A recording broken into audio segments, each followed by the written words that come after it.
ഇന്നൊരു easy chicken കറി തയ്യാറാക്കിയാലോ. അപ്പോൾ അതിനായിട്ട് ഒരു പാത്രം വെച്ചിട്ടുണ്ട് കേട്ടോ. അതിലേക്ക് കുറച്ച് ഓയിൽ ഒഴിച്ചു കൊടുത്തിട്ടുണ്ട്. ഇനി ഇതിലേക്ക് കട്ട് ചെയ്ത് വെച്ച 2 സവാള കേട്ടോ ഞാൻ ചേർത്ത് കൊടുക്കുന്നത്. ഇനി നമുക്ക് ഉള്ളി നന്നായിട്ടൊന്ന് വഴറ്റിയെടുക്കാം. ഉള്ളി നന്നായി വഴണ്ടി വന്നിട്ടുണ്ട് കേട്ടോ. ഇനി ഇതിലേക്ക് നമുക്ക് 3 ടീസ്പൂണ് ഇഞ്ചി വെളുത്തുള്ളി ചോപ്പ് ചെയ്തത് ഇട്ട് കൊടുക്കാം. ഇനി ഇതിൻ്റെ പച്ചമണം മാറുന്നത് വരെ നമുക്ക് നന്നായിട്ടൊന്ന് വഴറ്റി കൊടുക്കാം.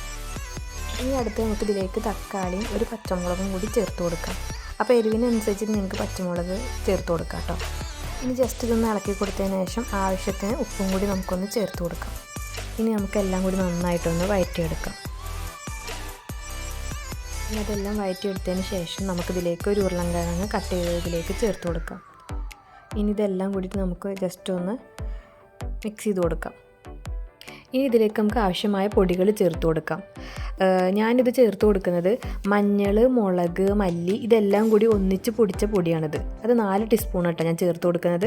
അത് ചേർത്ത് കൊടുത്തിട്ട് നമുക്കൊന്ന് വഴറ്റിയെടുക്കാം ഇതിൻ്റെ പച്ചമണം മാറുന്നത് വരെ.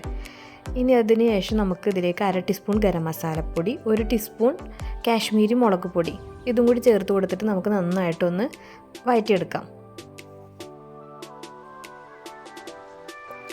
ഇനി ഇതിലേക്ക് 1 ഗ്ലാസ് വെള്ളം ഞാൻ ചേർത്ത് കൊടുത്തിട്ടുണ്ട് കേട്ടോ. ഇനി ചൂടുവെള്ളമാണ് ചേർത്ത് കൊടുത്തിരിക്കുന്നത്. എല്ലാം കൂടി നന്നായിട്ടൊന്ന് മിക്സ് ചെയ്യാം. എന്നിട്ട് ഇത് ഒന്ന് തിളച്ചതിന് ശേഷം ഇതിലേക്ക് ചിക്കൻ ചേർത്ത് കൊടുക്കാം. അത് നന്നായിട്ട് തിളക്കുന്നുണ്ട്.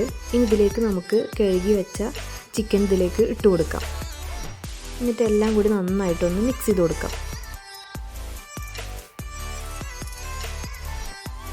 ഇനി നമുക്ക് ഇത് അടച്ചു വെച്ചിട്ട് ലോ ഫ്ലെയിമിൽ നമുക്ക് കുറച്ച് നേരം ചിക്കൻ വേവുന്നത് വരെ വേവിച്ചെടുക്കാം. അപ്പോൾ ഇതാ ചിക്കൻ കറി റെഡി ആയിട്ടുണ്ട് കേട്ടോ. അപ്പോൾ നല്ല ടേസ്റ്റുള്ള ചിക്കൻ കറിയാണ്.